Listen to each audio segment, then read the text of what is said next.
Good afternoon, I guess, to most of you. Good morning still to me. I'm in Pacific Zone. My name is Joseph Orozco.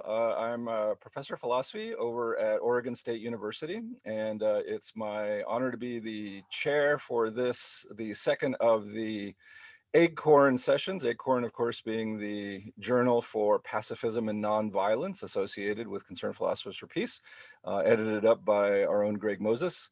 I'm very pleased that we were able to organize this session for CPP, so I'm grateful to all the people from CPP to allow us to be here today and to share this discussion of a really interesting and important work about the nature of violence and how it manifests itself in our contemporary world today. What we're going to be doing today is having an author meets critic panel, and the book that we're going to be looking at is A Sense of Brutality, Philosophy After Narco Culture by Dr. Carlos Sanchez, who is a professor at San Jose State University in California. And to help us unpack some of his arguments, I have two renowned philosophers on Mexican thought. And so first is Manuela Gomez. She is a professor and chair at El Paso Community College. And then also Julio Covarrubias, who is visiting this year at Hobart and Williams and Smith colleges.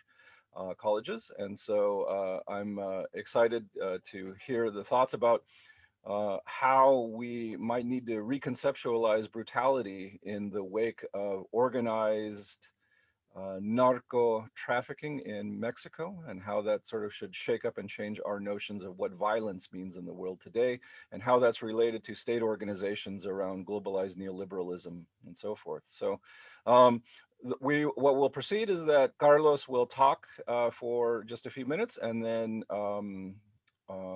we'll have, I guess we can go alphabetically.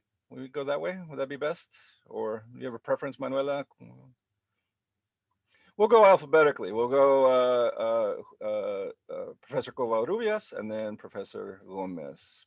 So I'll turn this over now to Dr. Carlos Sanchez to give us a sense of his new book. Thank you, Joseph. Let me just start with some of the background or the motivating background for this work, and I'm going to try to share this. Let me see. I'm going to try to share this picture here. So let me see. Can you all see this picture?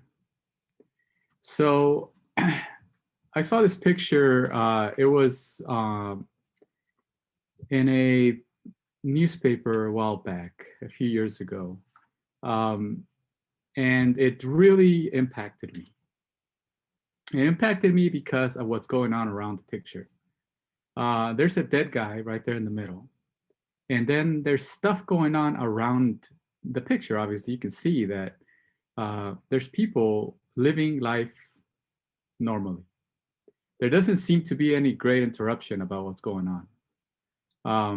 The guy is obviously dead, and the people continue to live their daily lives as though that is really not happening right there. So when I first saw this picture, I really it really made me question not the people that are not reacting to it, but the entire cultural milieu that's giving rise to that possibility, right, of not reacting to that picture.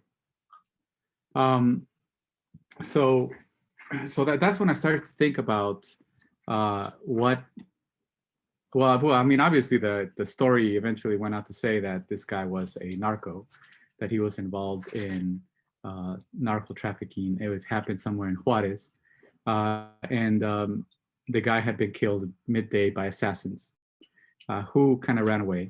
The sheet over the man was put over by, I believe, the guy who owned the little post. so as to cover up the scene and then continue selling his goods, right? Um, and so after that, I started to think more about, okay, what is it that we are talking about when we talk about violence in Mexico? It's not violence in the sense that we understand it here, because I can't imagine people being prepared or ready to put a sheet over our body and continue business as usual.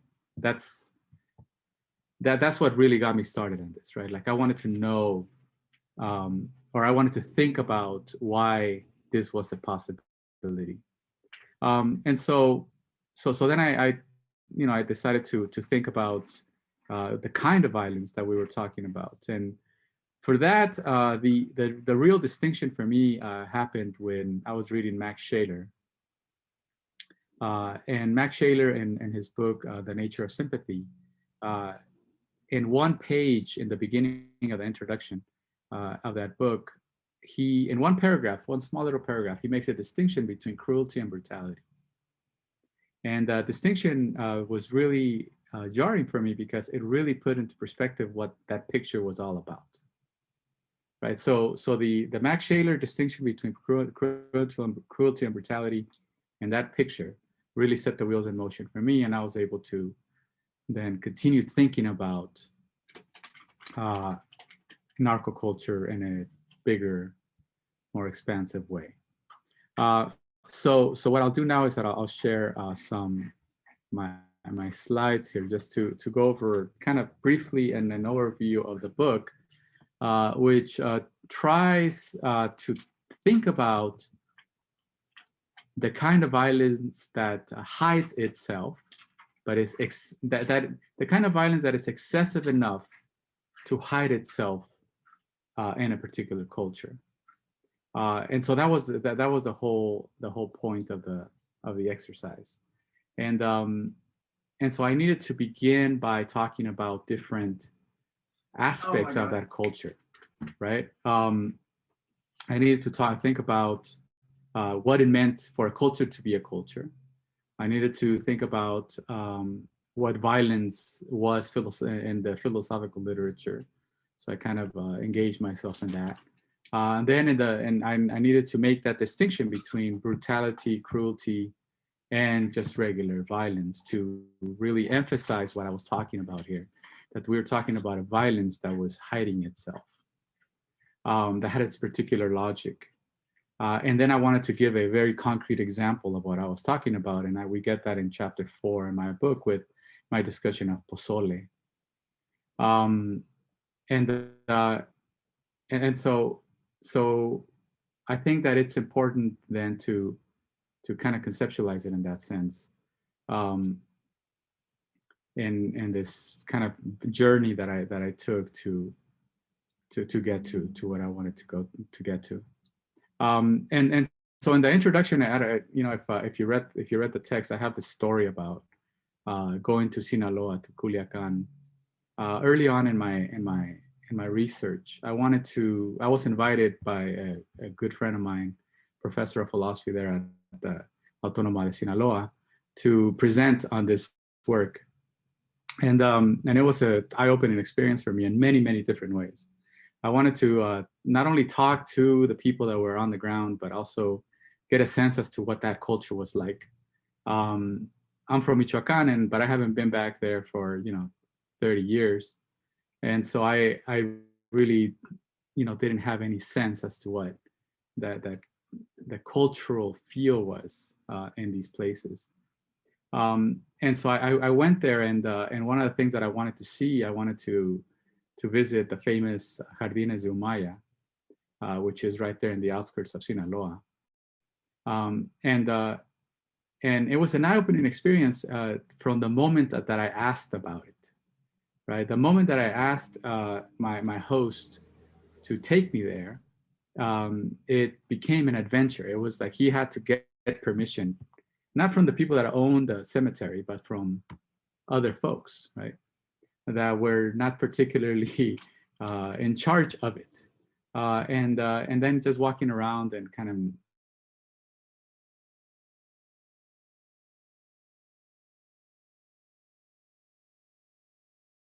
for the narco culture to be a culture. And so thinking about, okay, the cemetery, thinking about the rituals, the death rituals, thinking about the respect that is paid to the dead in this culture, I began to also think about what we mean when we talk about culture, right?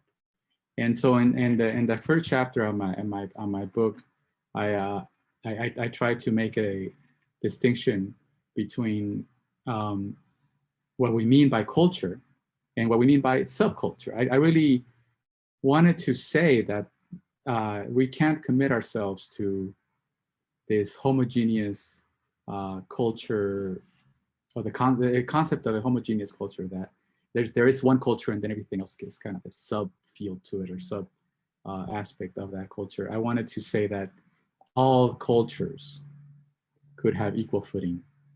And so that's the argument of chapter 2. I'm trying to say, well, look, when you go to Culiacan, when you go to any of these places and you are confronted by the reality of narco culture, it doesn't feel like a subculture. It feels like a culture. It feels like it feels normal. It feels like this is the way people live. And so that's the point of the first chapter. And then I wanted to, and then I moved to the next chapter where I tried to make the case that what we are talking about here is not violence as regularly or as commonly understood. It's there's a conception in the philosophical literature that violence is somehow constitutive of identity, of subjectivity, that somehow people come out of a violent culture or a violent situation, and they are more than they were before they walked into that culture. And everything that I had thought about, everything that I had exposed myself to, told me differently. That Sartre wasn't right. That violence wasn't creating an identity. Right? Violence actually destroys it. And in this particular case, it seemed to me that it was very clear.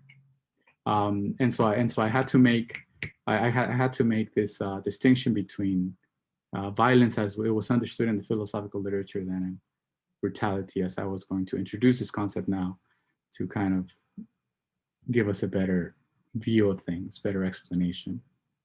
And so that's what I do. Moving on then to chapter 3, is that I really try to give the argument that we have this concept of brutality that captures the kind of violence that I'm talking about. And so now, I had a lot of screens to share, but here I'm gonna just move on to this, to what I actually wanted to share. Let's see how do I do this? Okay, here it is.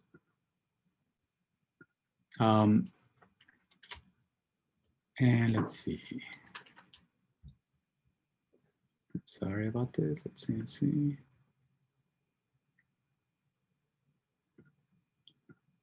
And so when we get to Max Shaler's distinction, he makes a distinction between cruelty and brutality, and so that's where the whole the foundation of my entire thinking here is laid. So he says, a cruel man owes his awareness of the pain or sorrow he causes entirely to a capacity for visualizing, feeling. His joy lies in torturing and in the agony of his victims, as he feels vicariously the increasing pain or suffering of his victim. So his own primary pleasure and enjoyment at the other's pain also increases. So I began to think, okay, so when we're talking about cruelty, we're talking about this subjective feeling, this thing that belongs to persons. And then when we move to brutality, in contrast to cruelty, brutality is merely a disregard of the other people's experience, despite the apprehension of it in feeling. Thus, to regard a human being as a mere log of wood and to treat the object accordingly is not to be brutal towards him.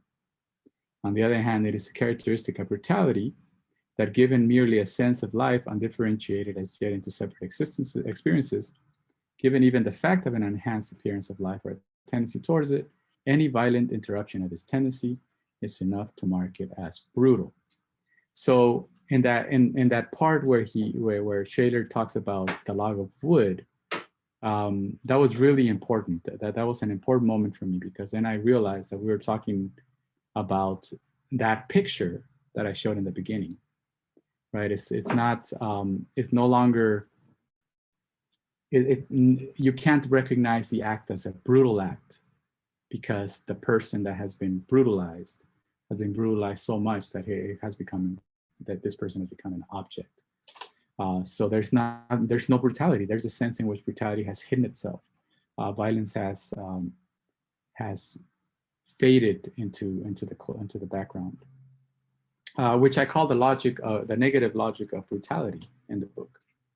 And so I say the negative logic of brutality, which is the logic of denial, seeks to convince those within a particular cultural context or life community that what they experience is in fact not brutality, that the everyday reality of excessive violence is normal. Here we are right at a crucial point. Cultural modalities exist in which the objectification of others has become routine, where the suffering and the brutality that destroys persons are accepted as mundane. The normalization of brutality thus initiates the process of transforming persons into killable bodies, a reification in which one cannot be brutal because persons are not persons but things. Institutionalized in this way, brutality seems to gradually disappear in its denials.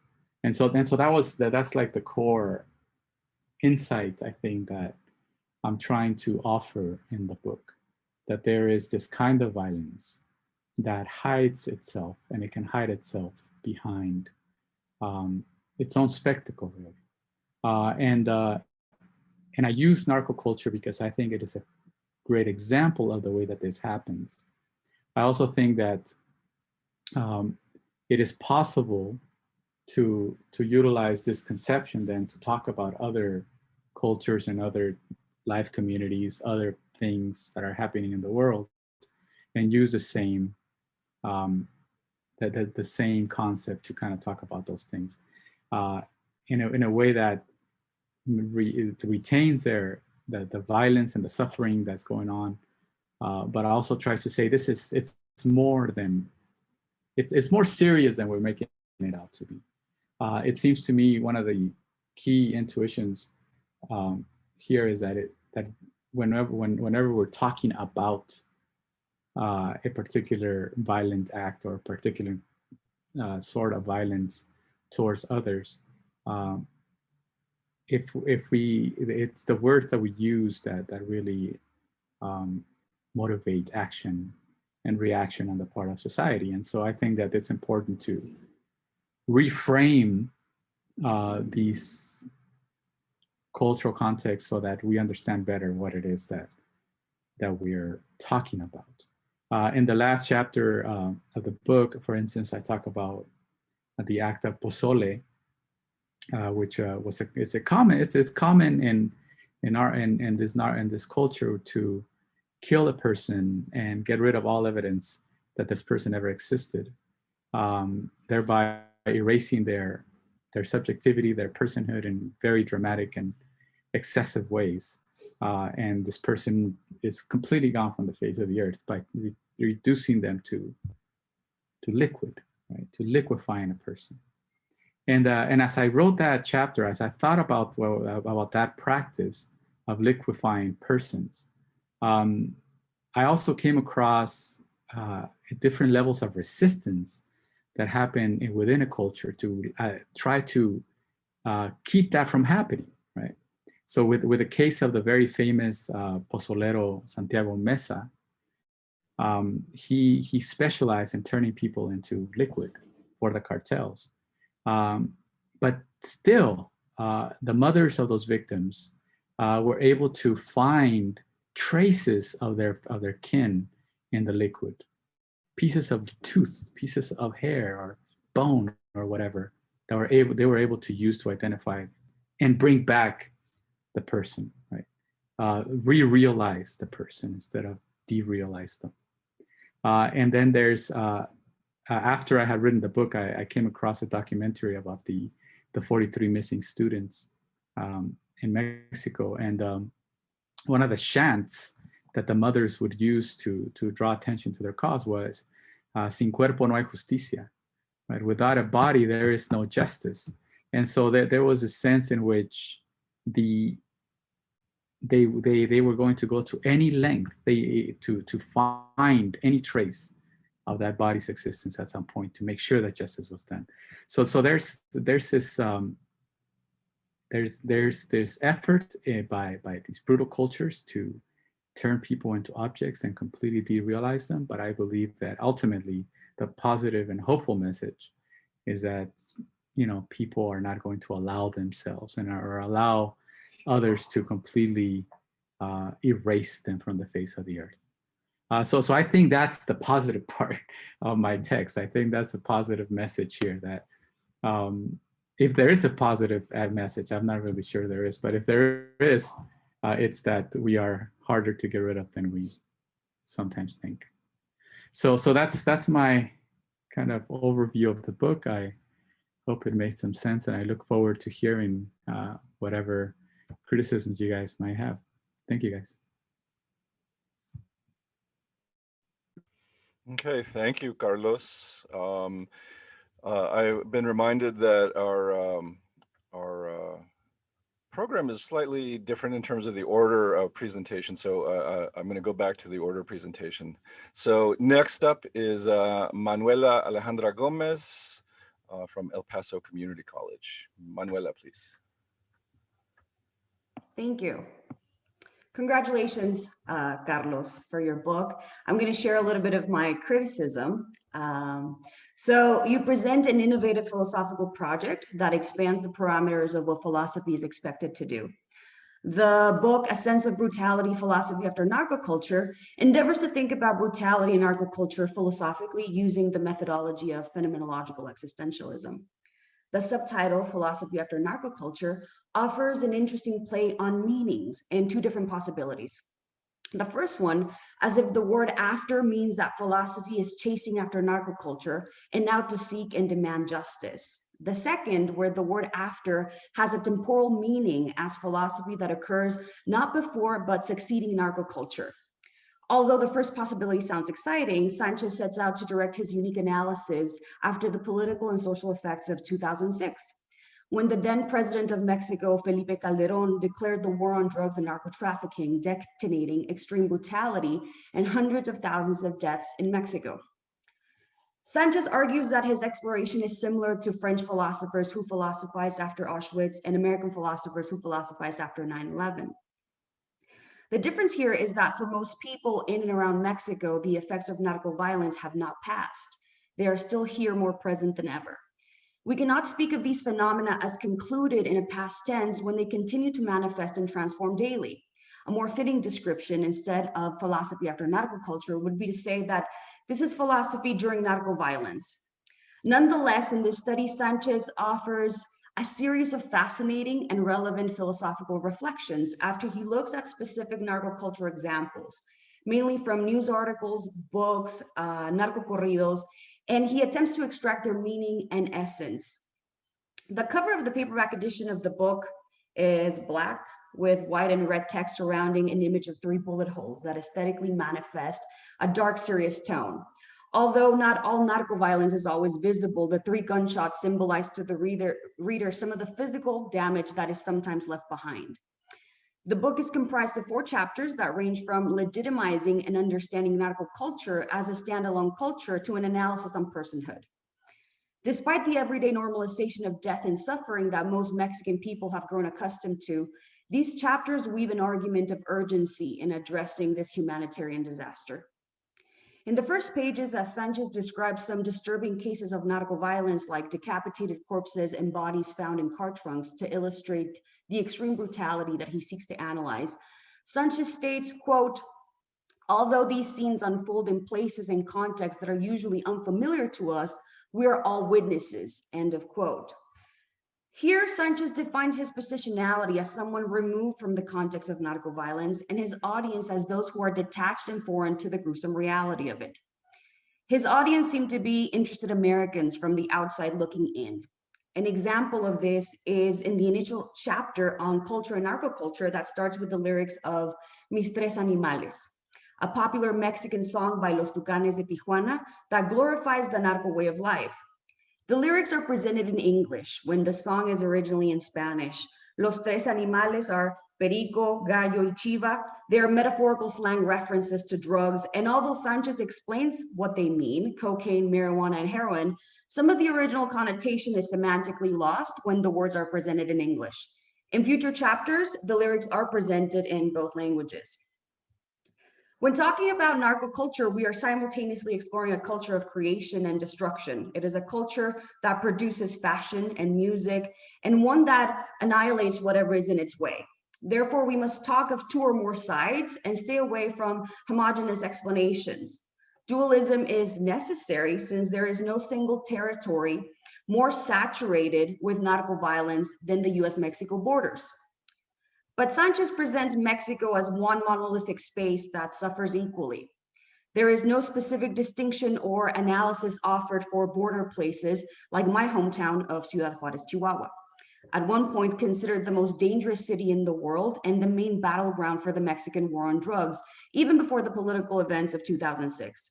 Ironically, it's located to its sister city of El Paso, Texas, considered one of the safest cities in the United States. Sanchez dismisses the unique, paradoxical, geographical, transnational, and transcultural phenomena of Mexican borders in relation to narco-culture and brutality. Consequently, there is no mention of philosophical figures like Gloria Anzaldúa who could offer special insight into the complex hybrid dimensions of the in-betweenness of the border. Sanchez utilizes mostly quotes and analyses from Aristotle, Jaspers, Hegel, Levinas, Zizek, Foucault, and Sartre. And while he quotes Paz and Caso, he leaves one wondering, why not focus more on Mexican or Latin American philosophers? Sanchez lacks more than a dedicated examination of the phenomena of narco violence and its exclusive consequences in the border. He also disregards its ramifications into the American immigration crisis, the maquiladora factory hyper-exploitation of workers, and the infinite number of human rights violations against people crossing the border every day because they're suspected of being narcos. Not to mention the thousands of missing girls and women who have been raped and killed in all of Mexico, but mostly in Ciudad Juárez, and whose disappearances and over 60% of their deaths have been attributed to organized crime. Overall, Sanchez neglects the gendered consequences of narco-culture and their direct correlation to violence against women. As much as he dissects narco-corridos, claiming they are the most direct source of information, he ignores how the lyrics celebrate and promote misogyny. Additionally, paternalism and machismo are briefly mentioned in one sentence when analyzing Mexican indifference to death. And Simone de Beauvoir and Judith Butler are cited only in relation to the analytical conception of violence. But I claim these are missed opportunities to expand on gender-based crime directed at women and the overall feminist implications of narco-culture and narco-violence. In many instances, they are one and the same. But Sanchez's boundaries here are rigid. He claims narco-culture refers to the cultural complex created by and surrounding those in the narcos or the narcotics trafficking business. Nevertheless, Sanchez overlooks how narco-culture infiltrates all aspects of social life, and it involves mothers, wives, lawyers, priests, judges, politicians, and very often the same government supposedly fighting against it. Furthermore, he doesn't explore or address the complex multi-dimensional layers of narco violence, like extortions, kidnappings, sex trafficking, child pornography, and corruption. These are not separate phenomena. All these injustices are intertwined. He seems to focus on the brutality against bodies and continuously mentions the examples of decapitations, but does not take into account the brutality of mind and spirit. There is brutality that cannot be quantified. In his example, Sanchez focuses mostly on aggressions among sicarios who torture and gun down others and whose bodies can be counted. But there is no elaboration on the psychological effects, like the collective trauma that lingers. It's important to note that narco violence is not made up of a clear designated group of narcos killing each other. In addition, Sanchez claims that narco culture forces us to reconsider the notion of culture itself, and he persistently defends narco culture as culture pure and simple. and not a subculture, because labeling it a subculture would mean there's a homogenous, absolutist Mexican culture out there. Yet he makes those same uniform claims about narco culture, as he offers no distinction between cartels. In fact, they're all treated as one universal group and as if they all operated under the same rights and rituals. He does not make distinctions between Mexican cartel like Los Zetas, el Cártel de Sinaloa, el Cártel de Jalisco Nueva Generación, el Cártel de Tijuana, el Cártel del Golfo, el Cártel de Juárez, etc. While all of them are deadly, they are all different. It is very easy to perceive Mexico as a failed state from this book. And even though Sanchez recognizes that narco violence is a global problem, he does not explore the imperial role of the United States, a country just as responsible as Mexico for the brutality and even more complicit in the horror that has destroyed so many lives. Any blame for the United States is disguised into it being part of the residue of modern neoliberal free market capitalism. Accountability is treated as an inescapable economic fault. Existentially, this is problematic because Sanchez controversially claims that narcos do not choose, since the choice to live in this form of life is a false choice. This notion of determinism is dismissive to the efforts of the thousands of men and women who rise above their difficult circumstances of extreme poverty and seek an education. It is disrespectful to those who work hard every day and aim to become good members of their society. Many of them even overcome their bleak socioeconomic limitations to work against narco violence, like journalists from humble upbringings who risk their lives to expose the truth. In 2020, Mexico was considered the deadliest country for journalists. It has been that way for a long time. Narco violence has directly affected many, including myself. So I share these reflections not just as a philosopher or as a journalist who has studied these phenomena, but as someone who has lived and survived narco violence. My mother, journalist Linda Bejarano, was killed when she was 6 months pregnant by a Mexican drug cartel in 1988. My grandmother and my father's best friend were also murdered in the attack. Therefore, I have personal reasons to disagree with Sanchez and his notion of choice. Individuals are not condemned to be puppets of drug trade. While I recognize that the escape is narrow and that the limitations of socioeconomic forces are real, people have some agency. Denying this would imply that no one should be held responsible for cartel violence. If, as Sanchez suggests, some are condemned to be narcos because they face starvation or immigration and everything is a fatalistic effect of the machine that is hyper-capitalism, it would mean that all who are in precarious conditions are condemned to be narcos. Inevitably, we must then ask the question, who is to blame? Sanchez's answer is a bit elusive. We get some hints here and there. He argues that brutality is a function of our global culture and the economic and political scaffolding supporting most contemporary neoliberal states. But ultimately, el narco, as it is commonly referred to in Mexico, despite being present everywhere, remains as a ghostly force that is rarely embodied as flesh and blood. To prove the horrific aftermath of narco violence that has claimed more than 250,000 lives, Sanchez highlights news headlines from the Washington Post, CNN, and Fox News. Sanchez would benefit from tapping into the power of the lived experience and the impact of testimonios. First-hand accounts from victims of narco violence give a deeper glimpse into their brutal realities. Another limitation of this account is that Sanchez generalizes who the victims of narco violence are. He states that there is an overall lack of moral outrage because the victims are, quote, criminals, immigrants, jihadists, drug dealers, and so on. He claims that they are terrorists, kidnappers, Mexicans, Africans, narcos, end of quote. But this is false. He forgets the thousands of victims of el narco that were model citizens or unsuspecting innocent bystanders that never participated in illegal behavior. The victims of organized crime are like individuals like Maricela Escobedo, a 52-year-old social justice activist who investigated the killing of her own daughter, Ruby, in 2008, when she uncovered and publicly denounced the connection between el narco, Mexican authorities, and femicides. She was shot dead in front of the government palace in Chihuahua in 2010. The victims are also like 27-year-old Ciudad Juárez artist and feminist activist Isabel Cabanilla de la Torre, who was shot dead in 2020 as she cycled home. The victims are also like 7-year-old Fatima Cecilia, raped and killed also in 2020 in Tláhuac and found in a trash bag. and whose death fueled the movement and protest of hundreds of thousands of women in Mexico, united by the chant of "Ni una más," not one more, proving that there are witnesses to these tragedies and demonstrating that there is indeed moral outrage along with moral fatigue. There are those that would dare claim these crimes are outside of the scope of El Narco, but they are not. They are profoundly rooted as one. Sanchez argues that the role of philosophy is to appear in conditions of terror as a breakthrough that allows us to see the violence in its uniqueness as a situational crisis that should be articulated so that it may be understood. He argues this book is a much needed philosophical intervention and claims that the enormous task is for, quote, American philosophy, end of quote, intentionally in quotation marks, but not explained as to why.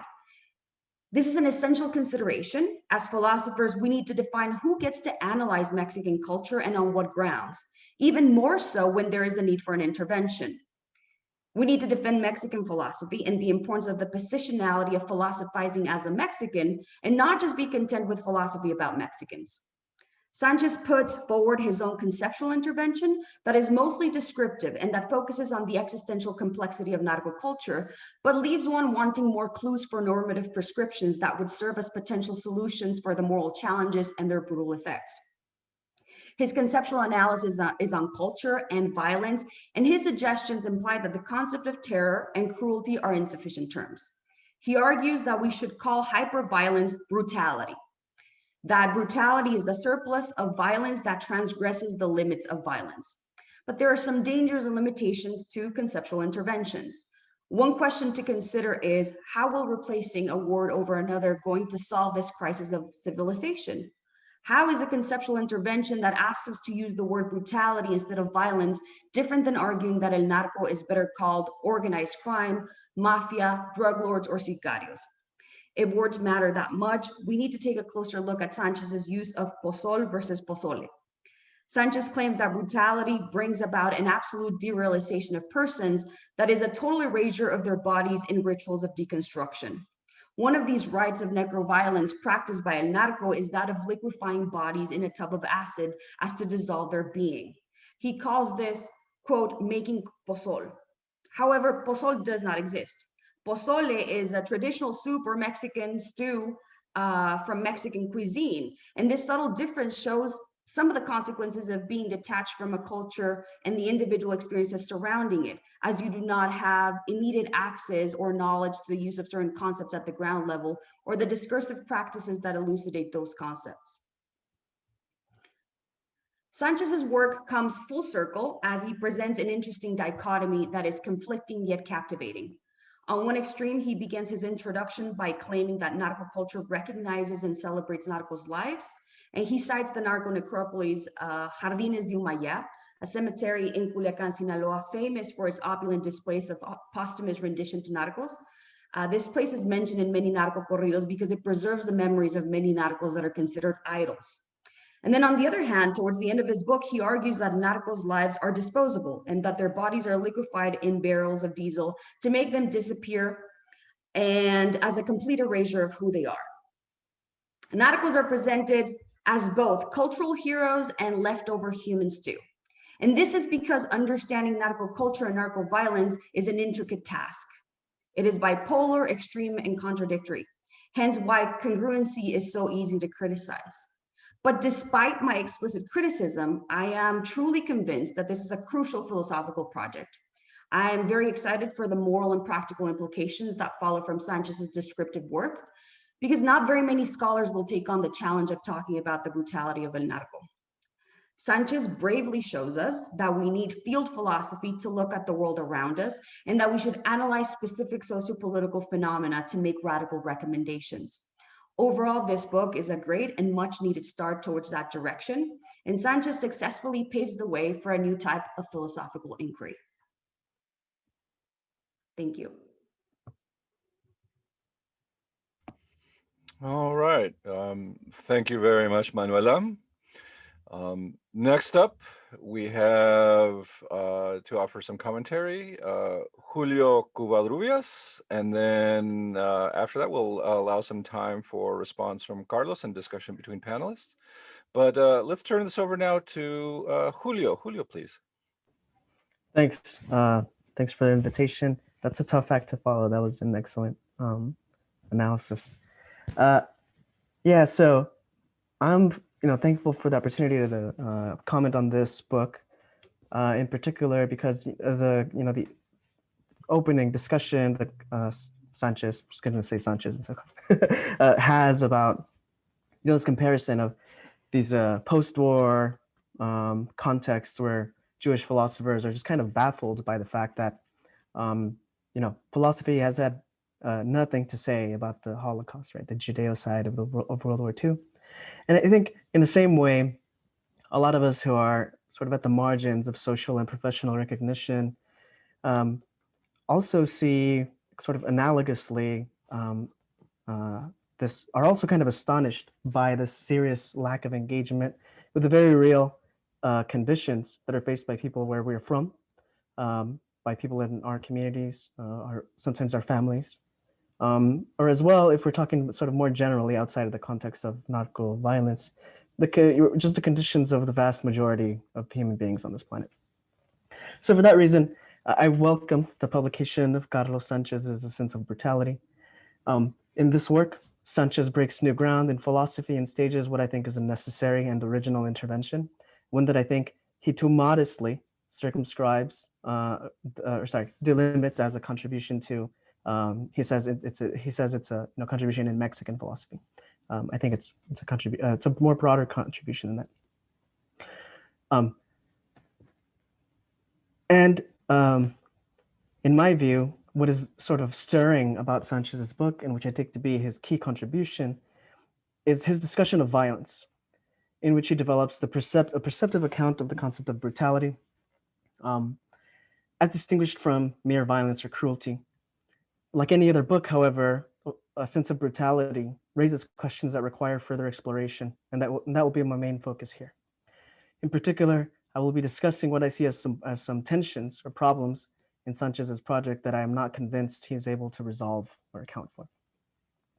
So as I noted, Sanchez's key conceptual intervention is with the idea of brutality. This idea is meant to capture a form of violence so extreme, as Sanchez puts it, that it overflows its own concept. The distinction here between violence, cruelty, and brutality hinges on the observation that neither violence nor cruelty can capture the violence that's entailed in some of the actions that are taken by sicarios.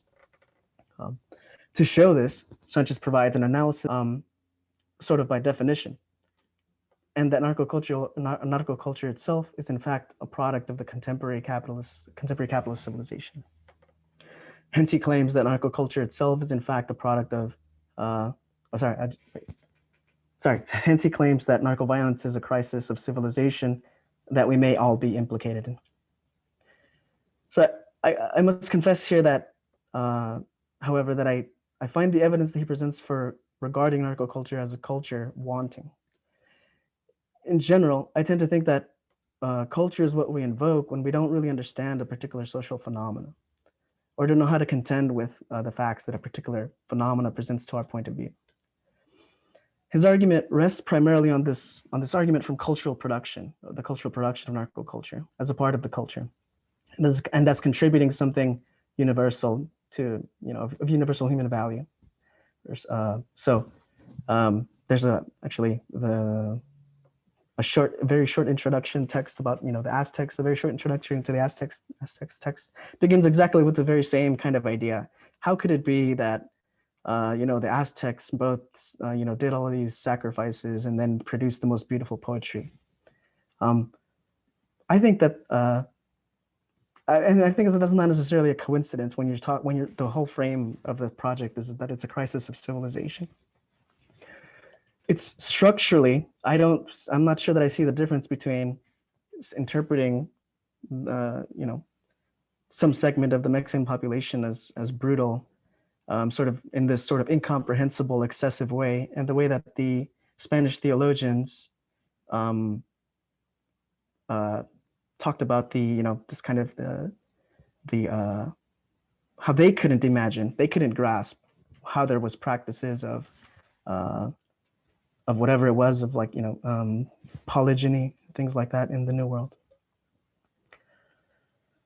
Okay, so The argument here from the cultural production seems to me to actually beg the question on whether it is in fact a culture. My own thinking is that it's sort of an empirical question how much of the proliferation of these styles of expression, etc., are not just the market seizing on the fact that the drug war turns out profit. In what sense are narco novelas part of narco culture?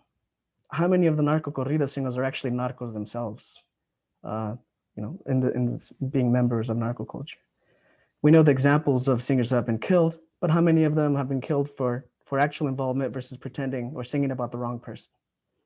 If you ask these people, I mean, I'm talking about like the sicarios or narcos, now however you want to call them, what is your culture? Would they say narcosian? My guess is that they would say that they're, from their state of birth or Mexico more generally. So the other question is, it seems that this implies that the mob is a culture or something, or like I don't know, if the way that La Reina del Sur talks about narco society as this kind of separate parastate institutions, that seems like it would also imply that the clandestine kind of entities that the CIA deploys all over the world are also like a kind of its own culture, or the informal networks between transnational state officials and organized crime. Are they a part of narco culture? Okay, I'll just leave it there because the argument about Octavio Paz and indifference to death is like a lot more complicated, and I think I'm out of time.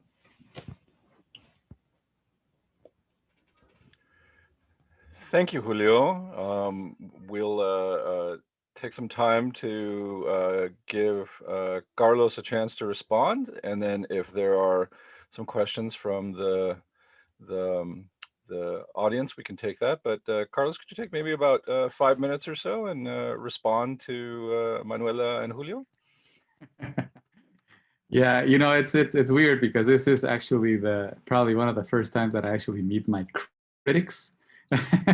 So this is great, but I don't think 5 minutes is enough. But I will try my very best to just say a few things in response to some of these things. Just a low-hanging fruit here. Pozol was a misprint, and I had to go through the 7 gates of hell to get them to change it back to Pozole, because for some reason somebody at somewhere decided that to take the E off. And it really bugged me you don't know how much stress it caused me. And there's still some pozols in that book. They went and changed it all back, but there's still some pozols in there. So maybe I'm gonna have to just create the new concept. And then the other part is well, I won't get into that. So let me just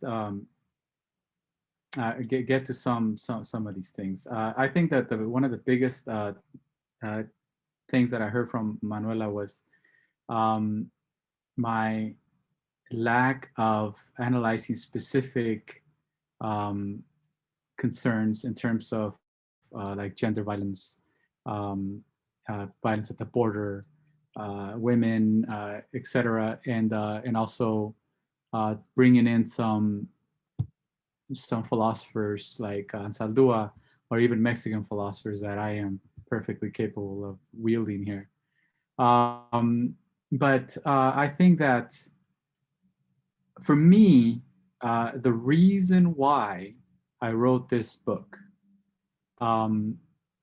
was because there was obviously for me, there was this huge empty space in the philosophical literature dealing with a kind of violence that wasn't being talked about, right?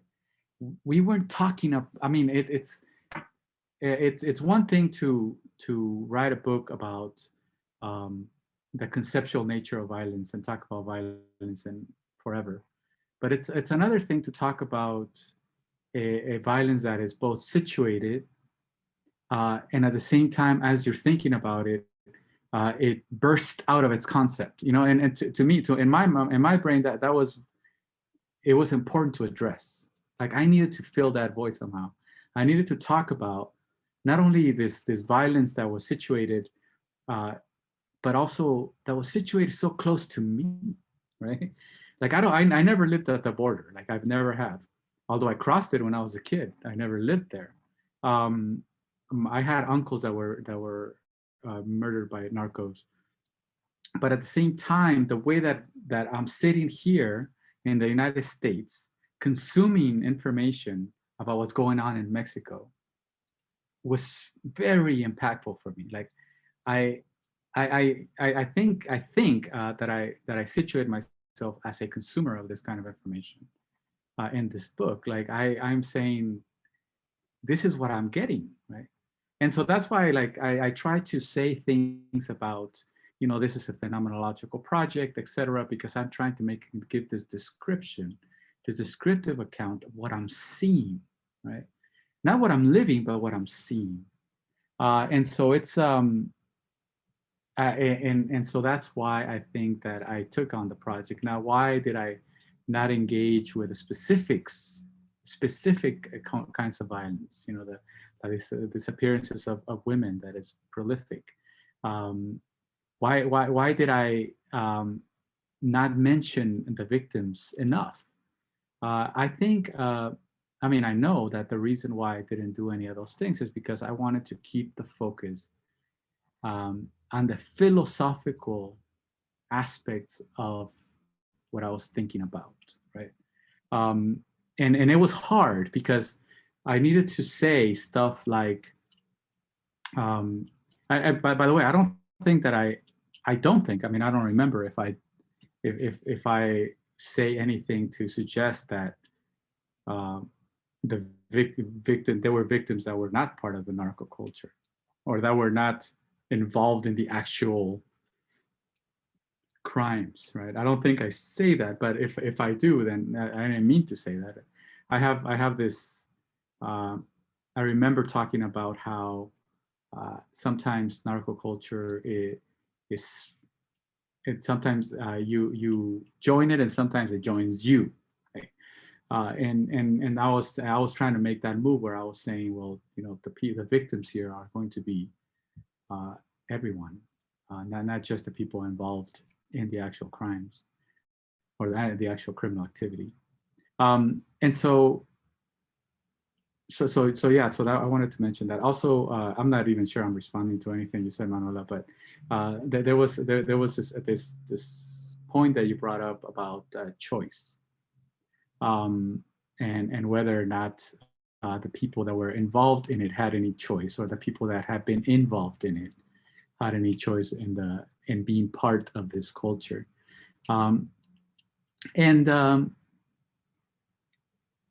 You know, my philosophical intuition is that they didn't, that people that are, for instance, victims that have nothing to do with narco culture, have no choice in the matter in terms of either getting out or thinking outside of it, right? I feel like my intuition is that the culture and all this and its entire dynamic sort of determines the people that are there. It's like a cloud that just is raining on everyone and constricting and limiting their choice. And I had this conversation with Manuel Vargas too, because I was I don't know if I'm clear enough, and that's probably my problem, right? That I don't know if I'm clear enough in saying that. No, I really think that the choices that are given to us in a situation like that are limited, and that we are determined to act in certain ways based on the culture that we're in. And so that's my kind of my philosophical stance on that. And I see your point. I see the point that, okay, what about the people that have chosen to act against it, to resist it, to fight it? And I would reply to that by saying that they're determined to do that too, right? There's going to be members of this community, of this society, of this culture, that are going to be that are determined by lot to be those people that are going to be reactionary, that are going to be liberating, that are going to fight the fight kind of thing. But I guess I'm just gonna die on that cross there and say that I'm a determinist in terms of free will. And then so like I said, 5 minutes wasn't enough. So let me say one more thing about Julio's comments. Julio, I didn't understand your criticism that was the Currian based, Tommy Curry based criticism there. Well, can you like remind me what, or repeat that and tell me what you meant? One second, let me find it. Okay, so I think that part of what's going on with the argument that Curry makes in this specific place is that he's saying that if you, so he's talking right about a population that he thinks empirically is the most targeted population. And so he says, if you interpret that as itself, the targeting as itself a form of being privileged, basically, because of your target, which is what intersectionality says. And he says, by that, what you're doing is that you're making lethal violence commensurate. In other words, on the same measure, like the spectrum of violence idea, as like your mom telling you she's disappointed in you or something like that. Okay, so that means that what you're actually doing is implicitly suggesting that the people who are being overwhelmingly murdered are basically already dehumanized. That's sort of the argument there. Okay. Yeah, I don't. Yeah, I think that's what I'm saying. It's. I think that's what I'm saying. I mean. No, I mean I know that that's what you're saying, but you're saying it in a descriptive way. Yeah. Whereas the point that the argument here is making is that it's actually a normative claim. It's that in fact, who cares about them all dying when I'm getting yelled at, I'm like by somebody or something like that. Oh, okay. Mm-hmm. Okay, so all right, so let me I think that the reason why I spend so much time in chapter 2 making these kind of distinctions about violence is because I want to say at the end or in the next chapter that, well, that didn't really cover anything, right? Like that the violence that is phenomenological or analytic or instrumental doesn't really cover this, what I'm these other acts that I'm kind of analyzing, that I'm thinking about. And so I think that if there is a normative claim in there anywhere, or any sort of claim within that chapter about the spectrum of violence, is that when we speak, when we talk about, when we analyze, when we think about different acts of violence, we run the risk of reducing them to the same thing, right? Of reducing them to a certain to put them in a certain moral register where they end up being the same thing, and I'm okay with that. Please. I'll just give you another example. So right after you talk about Beauvoir, right, and you invoke the self-transformation as a potentially being this kind of violent process in the phenomenological sense, and then you use the concept of derealization there. Use the concept of derealization. Like, so I'm derealized if I'm not allowed to fully exert my masculine, power or something like that. Okay, but then later you use the concept of derealization for the literal derealization. So that's a kind of an example of like where two things are sort of put on the same measure. And I mean, that to me that seems a little bit like in a conclusion you want to avoid, because what it seems like you're doing is that the whole point of using Butler's work, right, is to show that in fact the people that are dying are in some sense derealized, which anticipates their literal derealization later, right? But I mean, that can't be, so that's bad, right? We don't want to continue to derealize people. But if we make violence, like extreme violence, and you know,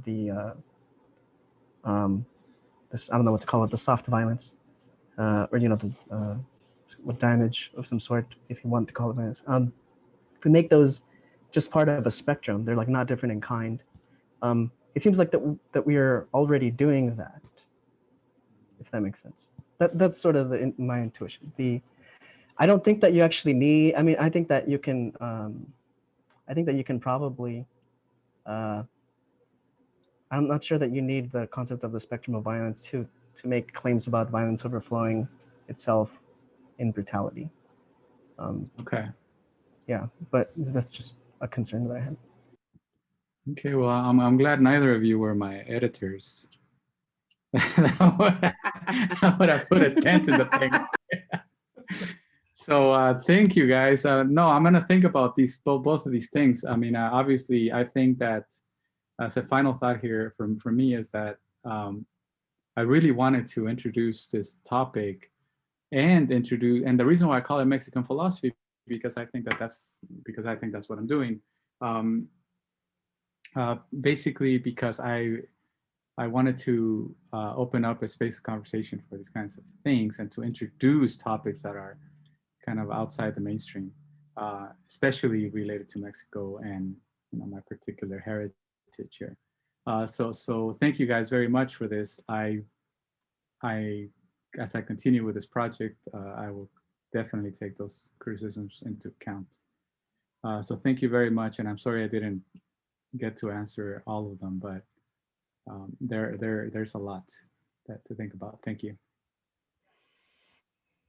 Okay, so we are at time with this discussion. So we've had a really fruitful interchange between all of you. So for the interests of, there was one question that came through the chat. I want to lay it out. Unfortunately, I don't know if we have time to address this, but we have to probably shut off the recording, and then maybe we can stick around a little bit before the next session comes around. But Jose Mendoza asks this consideration to think about.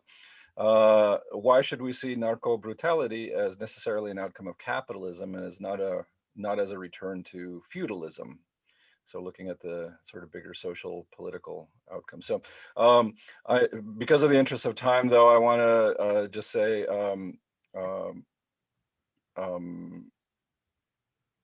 maybe we should wrap this up a little bit and then see if there's some time to stick around, because I know we have to come back to the other panel for this room. So let me just say thank you to all the panelists. Thank you, Julio, Manuela, Carlos, for this participation in the Acorn Symposium. All members also as well of the Society for Mexican American Philosophy. If you haven't heard of that before, check that out as well on social media. And we appreciate your participation here at the Concerned Philosophers for Peace. So I'll turn this over. Greg, do you have any parting thoughts for us? No, but I just wanted to say in terms of time, I do have to start rearranging people for the next